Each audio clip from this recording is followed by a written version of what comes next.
வசனம் சொல்லுகிறபடி மாம்சம் பலவீனமானதுதான், ஆவி உற்சாகமான. இந்த மாடு வைக்கல் கிடைக்கும்போது, தீவனம் கிடைக்கும்போது மடமட மடமட மடமட மடமட மடன்னு வாங்கி உள்ளே போட்டுருமா. அதுக்கு பிறகு தான் அது அசை போடும். என்ன சொல்ல வர்றீங்க? தோதரா, இந்த 3 நாட்கள் ஒரு பாக்கியமான நாட்கள். தேவ பிரசன்னத்தில் நம்முடைய அமர்ந்திருப்பது. இயேசுநாதர் ரொம்ப நேரம் பேசுவாரா. மலை பிரசங்கம் 3 நாள் அது பாட்டுக்கு போயிட்டே இருந்திருக்கு. பவுல் அப்போஸ்தலன் ஒருத்தன் சாகிற வரைக்கும் பேசினான். என்ன பேச காணோம்? ஒருத்தன் சாகிற வரைக்கும் பேசுற, எழுப்பி விட்டுட்டு திரும்பவும் பேசுறான். நான் நினைக்கிறேன் இப்படி சொல்லியிருப்பாரு, இந்த வர பிரசங்கத்தை ஒருபடியாக உட்காந்து கேளு, திரும்ப ஒருக்கா செத்தன்னு வச்சுக்க, அவ்வளோதான், தோத்துறோம், பெட்டி தான், நான் இறங்கி வந்து எழுப்பலாம் மாட்டேன். ஆமாம் அப்படின்னு அவர் கண்டினியூவாக பிரசவம் பண்ணார். வார்த்தை அத்தனை மகிமையானது. நீங்கள் ஆமீன் சொல்லலாட்டா கூட அதுதான் உண்மை. நான் 18 வயசில் ரட்சிக்கப்பட்டேன். எனக்கு வசனம், பிரசங்கம், ஆவியானவர், சபை அப்படின்னா உசுருங்க. 18 வயசுல இருந்து இத்தனை வருஷம் வரைக்கும் ஒரு ஞாயிற்றுக்கிழமை ஆராதனை கூட நான் மிஸ் பண்ணதில்லைங்க. ஒரு ஞாயிற்றுக்கிழமை ஆராதனை. எனக்கு எதை செஞ்சாலும் நல்லா செய்யணும். பாடுனா நல்லா பாடணும், ஆராதிச்சா நல்லா ஆராதிக்கணும், ஊழியம் செஞ்சால் நல்ல ஊழியம் செய்யணும், பிரசங்கம் பண்ணால் நல்ல பிரசங்கம் பண்ணணும். ஏன்னா நம்ம ஆராதிக்கிறவர் நல்லவர். என்ன சர்ச்சில் இது ஒரு லூஸு அப்படின்னு சொல்லுவாங்க, இது ஒரு வசன லூஸ் அப்படி சொல்லுவாங்க. நான் என்ன சொல்லுவேன்? நான் ஒரு வசன காதலன். என்ன 18 வயசில் உள்ள வந்துட்டோம் பாருங்க. வேற எதையும் காதலிக்க முடியாது, தோத்துறோம். வேற எதையும் காதலிக்க தோணாது, தோத்துறோம். ஆண்டவரை லவ் பண்ண ஆரம்பிச்சிட்டோம் அப்படின்னா வேற எதையும் லவ் பண்ண தோணாது. எப்போ பார்த்தாலும் வசனம், பைபிள் கைமா தான் இருப்பேன். ஒரு மஞ்சப்பைய எங்கள் அப்பா ஒரு ஓட்ட சைக்கிள் கொடுத்துருந்தாரு. அந்த சைக்கிளில் ஒரு மஞ்சப்பை, அந்த மஞ்சப்பைக்குள்ளே பைபிள். தோத்துறோம். எங்கே நான் போனாலும் பைபிள் இல்லாமல் போவே மாட்டேன். அப்போவே என்னை ஆண்டவர் ஊழியத்துக்கு அழைச்சார். எங்கள் பாஸ்ட்டு போய் சொன்னேன். எங்கள் பாஸ் சொன்னார், உன்னை பைபிள் காலேஜ் அனுப்பணும்னா உன்னை மாதிரி ஒருத்தனை நீ ஆதாயம் பண்ணி உன் சீட்டில் நீ இருக்கிற இடத்துல உட்கார வச்சேன்னா நான் உனக்கு ரெக்கமெண்டேஷன் லெட்டர் கொடுப்பேன்னாரு. எப்படி பாருங்க, நான் பைபிள் காலேஜ் போகணும், அதுக்காக வேண்டிய ஒரு ஆத்மா வேணும், தோத்திரம் அப்படின்னு தனியாக ஆளாக கிளம்பிடுவேன். தெருக்களுக்குள்ளே போவேன், நானாக கத்துவேன். தெரு பிரசங்கன்னு எனக்கு உசுறு இன்னைக்கு வரைக்கும். ட்ராக்ஸ் எடுத்துப்பேன், பைபிளும் கைமா ட்ராக்ஸும் கைமா தான் சுற்றுவேன். ஒரு வருஷத்துக்குள்ள கர்த்தர் அந்த ஒரு ஆத்மாவை கொடுத்தாரு. என் வயசுலேயே ஒரு வாலிபனை கொடுத்தாரு. எங்கள் பாஸ்ட்டை கொண்டு வந்து ஆல்ரெடி கையெழுத்து போடுறீங்களான்னு கேட்டேன். தோத்திரம். அப்படி தான் நான் பைபிள் காலேஜ் போனேன். எங்கள் சர்ச்சில் யூத் மீட்டிங் நடக்கும் மாதத்துக்கு ஒருக்கா. நான் அதிகமாக வளர்ந்தது யூத் மீட்டிங்கில் தான். இங்கே நிறைய வாலிப பிள்ளைங்களை பார்க்குறேன், மிஸ் பண்ணவே மாட்டேன். அதில் குறிப்பாக பைபிள் குயிஸ் அப்படி ஒரு ப்ரோக்ராம் இருக்கும். ஒரு புக்கு அப்படியே படிச்சுட்டு வர சொல்லுவாங்க. அப்போஸ்தலர் நடவடிக்கைகள், ரோமர், 1 கொரிந்தியர், 2 கொரிந்தியர், ஆதியாகமம், உபாகமம், ஏதாவது படிச்சுட்டு சொல்லிடுவாங்க. 25 கேள்வி, 1 வேர்ட் கொஸ்டின், 25 கேள்வி கேட்பாங்க. பதில் தெரிஞ்சால் கை தூக்கணும். யார் முதல்ல தூக்குறாங்களோ அவங்களுக்கு தான் சான்ஸ் பதில் சொல்கிறதுக்கு. சரியாக சொன்னால் 1 மார்க்கு, தப்பாக சொன்னால் -1 மார்க்கு. நான் யூத் மீட்டிங் போகும்போது என் சீனியர்லாம் நிறைய பேர் இருந்தாங்க, அண்ணன்மார், அக்காமார். அவங்கள நிறைய பேர் -30 -40 எடுத்திருப்பாங்க. ஆரம்பத்தில் நான் சிரித்தேன். அப்புறம் தான் எனக்கு மூளை வந்துச்சு. அதாவது என்னதான் மைனஸ் இருந்தாலும் யாருக்குமே அந்த ஆர்வம் குறையாது. கையை தூக்கணும், சரியா தப்பா விடக்கூடாது அப்படின்னு எல்லாருக்குள்ளேயும் ஒரு அந்த ஆர்வம்.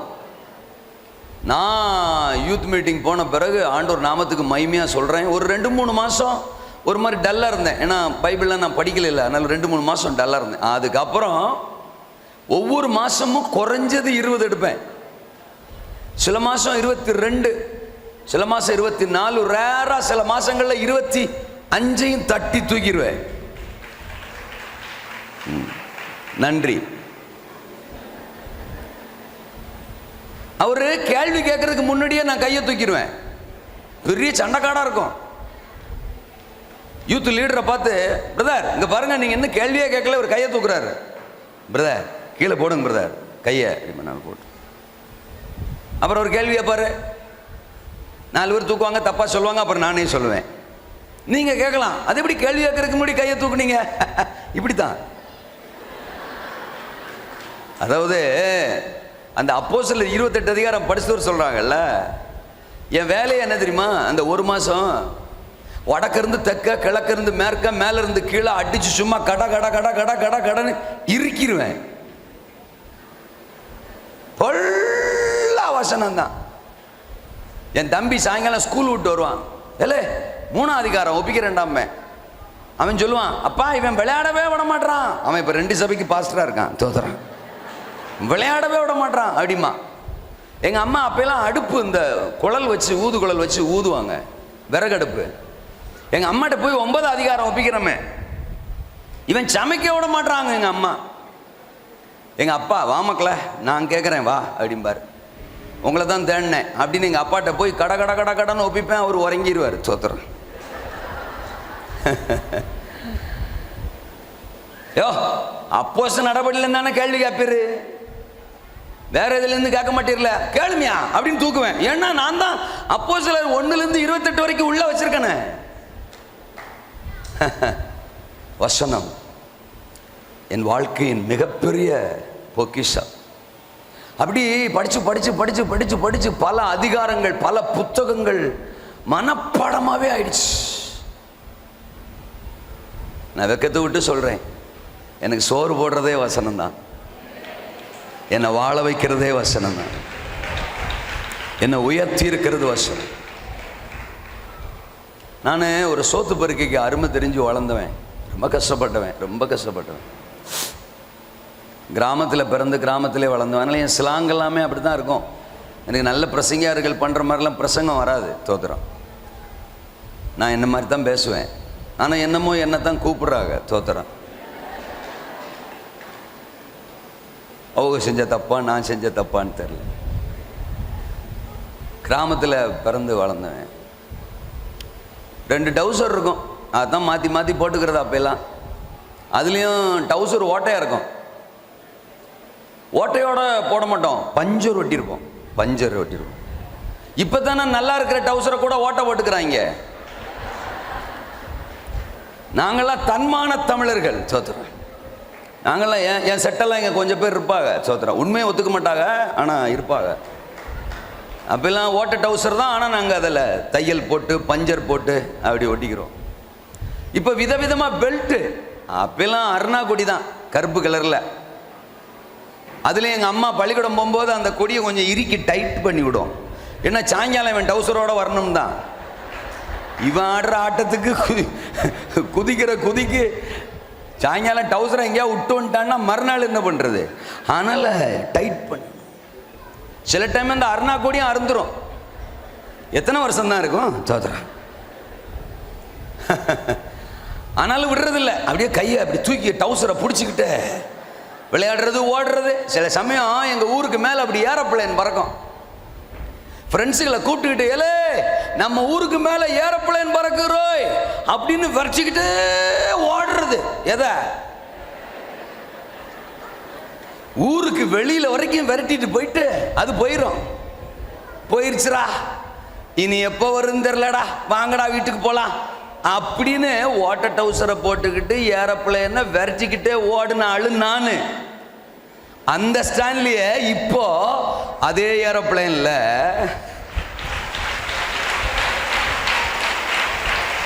பட்டணம் தாண்டி பட்டணம், மாநிலம் தாண்டி மாநிலம், தேசங்கள் தாண்டி தேசம், எத்தனை முறை ஆரம்பத்தில் இது ஒரு முறைடா, இது 2 முறைடா, இது 4வது முறைடா, எண்ணி எண்ணி வச்சா இப்ப எண்ண முடியலடா.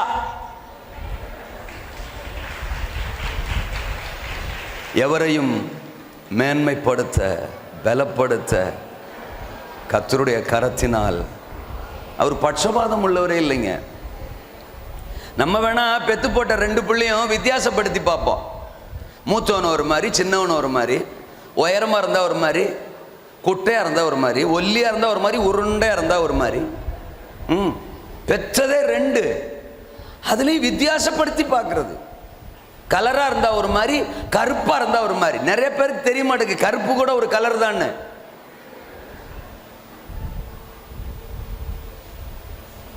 மனுஷன் அப்படி பாப்பான் சார். ஆனா சர்வ வல்லவர் யாரையுமே வித்தியாசப்படுத்தி பார்க்கறது இல்ல. எல்லாரும் எழும்பணும், எல்லாரும் சாதிக்கணும், எல்லாரும் பிரகாசிக்கணும். அவர் பிள்ளைங்க எல்லாருமே சாத்தானுடைய ராஜ்யத்துக்கு சவால் விடுறவங்களா இருக்கணும். அசைவு அவர் பிள்ளைங்க மூலம் தேசத்துல வந்தே தீரணும், வந்தே தீரணும். இன்னும் ஒரு தரம் கொஞ்ச காலத்துக்குள்ள வானத்தை அசைச்சிட்டாரு, பூமியை அசைச்சிட்டாரு, வெட்டாந்தரைகளை அசைச்சிட்டு இருக்கிறாரு, சமுத்திரத்தை அசைச்சிட்டாரு, சகல ஜாதிகளையும் அசைய பண்ண போறாரு. உங்க மூலம், உங்க மூலம், உங்க மூலம் அசைவு, உன் மூலம் அசைவு, பேதுரு மூலம் அசைவு, அழைக்கப்பட்டவன் மூலம் அசைவு, தெரிந்து கொள்ளப்பட்டவன் மூலம் அசைவு. இன்றைக்கு என் பிரசங்கத்தை கேட்கிற உங்க ஒருத்தர் மூலமும் பட்டணங்கள் அசைய போது, கிராமங்கள் அசைய போது, இந்தியா அசைய போது, சட்டமன்றங்கள் அசைய போது, பாராளுமன்றம் அசைய போது.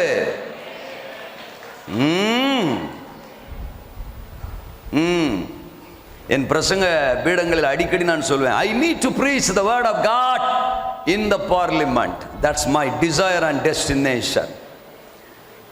இந்திய தேசத்தின் பாராளுமன்றத்தில் நான் பிரசங்கம் பண்ணுவேன்.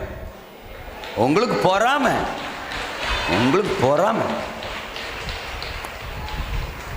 யாரா அவன்? எங்க கிடந்துரா பிடிச்சாங்க? மாயவரம், மயிலாடுதுறை மாவட்டம். அல்லையா சொல்லுங்க. அது எப்படி நீங்க பாராளுமன்றத்திலே பேசுவீங்க? இதே மாதிரி தான்.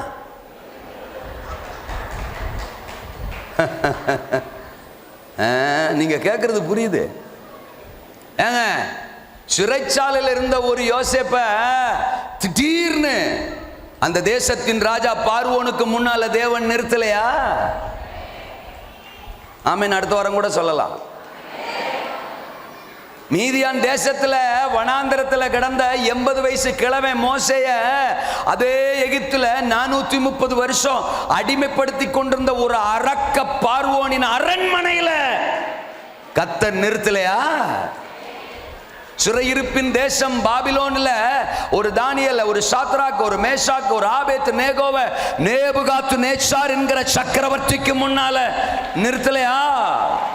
ஒரு பவுல ரோம பேரரசன் ராயனுக்கு முன்னால நிறுத்தலையா? நிறுத்தலையா? அவங்களெல்லாம் நிறுத்தினவர் என்னையும் நிறுத்துவாரு. சிம்பிள். இன்னொன்னு சொல்லவா? பார்வோனோட, நேபுகாத்து நேச்சாரோட, அகாசுவேரோட, ராயன், ரோம பேரரசன் ராயனோட எல்லாம் கம்பேர் பண்ணும்போது அந்த அளவுக்கு ஒன்றும் ஒர்த்து இல்லை. புரிஞ்சு கை தட்டுகிறவர்களுக்காக ஸ்தோத்திரம், புரியாமல் உட்கார்ந்திருக்கிறவர்களுக்காக பெருஞ்சோத்திரம். ஒரு நேபுகாத்து நேச்சாருக்கு முன்னாலேயே என் முற்பிதாக்களை நிறுத்த தேவனால் முடியும்னா, ஒரு ராயனுக்கு முன்னால என் தகப்பன் பவுல நிறுத்த என் தேவனால முடியும்னா, ஒரு பார்வோனுக்கு முன்னால என் பிதாக்கள் யோசேப்ப மோசே நிறுத்த என் தேவனால முடியும்னா, 127 தேசத்திற்கு ராஜா அகாஸ்வேருவுக்கு முன்னால ஒரு எஸ்தர ஒரு மொர்தெகாயை நிறுத்த என் ராஜாதி ராஜாவால முடியும்னா, என்னையும் நிறுத்த, விசுவாசிச்சா உன்னையும் நிறுத்த. அதிசீக்கிரம் தலைப்புச் செய்திகளில், பிளாஷ் நியூஸில் இந்த பெரிய அரசியல் கட்சி தலைவர் தன்னுடைய தொண்டர்கள் லட்சக்கணக்கான பேர்களோடு இயேசு கிறிஸ்துவை சொந்த இரட்சகராக ஏற்றுக்கொண்டு கங்கை நதியிலே, பிரம்மபுத்திரா நதியிலே, காவிரி நதியிலே, வைகை ஆற்றிலே ஞானஸ்நானம் பெறுகிறார். ஜூம் பண்றா, ஜூம் பண்றா, ஜூம் பண்றாமா. ஏய், இவரை நம்ம பார்த்திருக்கமேடா, அவரையுமாடா முக்குறாங்க, ஆமாடோய் அப்படின்னு சொல்லுகிற நாட்கள் அதி சமீபம். எழுப்புதல் நிச்சயம், அது சத்தியம், அது சாத்தியம். அசைவு நிச்சயம், அது சத்தியம், அது சாத்தியம். அது நம்மளை கொண்டுதான். ஆமெனா?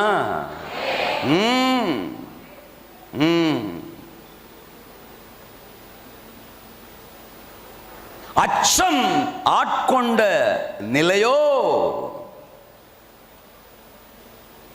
ஆசைகள் மேற்கொண்ட நிலையோ, அறைக்குள்ளே புதையுண்ட நிலையோ, அழைப்பையே தொலைத்து போட்ட நிலையோ, அசைவு உன்மூலம்தான், அசைவு உன்மூலம்தான். அஞ்சாதே, அபிஷேக தைலம் உன்மேல் ஊற்றப்படும். உன்னை பலப்படுத்துகிற பெந்தெகோஸ்தே நாள், உன்னை பலப்படுத்துகிற பெந்தெகோஸ்தே அபிஷேகம் உன்மேல் இறங்கி வரும்போது எதுவும் உனக்கு சாத்தியம் ஆகும். அலங்கார வாசல் சப்பாணி எழும்புவது சாத்தியமாகும். ஆயிரங்கள் உன்மூலம் மனம் திரும்புவது சாத்தியமாகும். உன்னிழல் பற்று வியாதியஸ்தர்கள் சுகமடைவது சாத்தியமாகும். தபித்தாளை உயிரோடு நீ எழுப்புவது சாத்தியமாகும். தேசமே தேவன் பக்கம் திரும்புவது. என்னை விட்டா நான் இந்த மாதிரி பேசிக்கிட்டே இருப்பேங்க. அல்ல சொல்லுங்க. அப்போ இருக்கிறீங்களா? தட்டுறோம், தூக்குறோம், எழுப்புதலை பார்க்கிறோம்.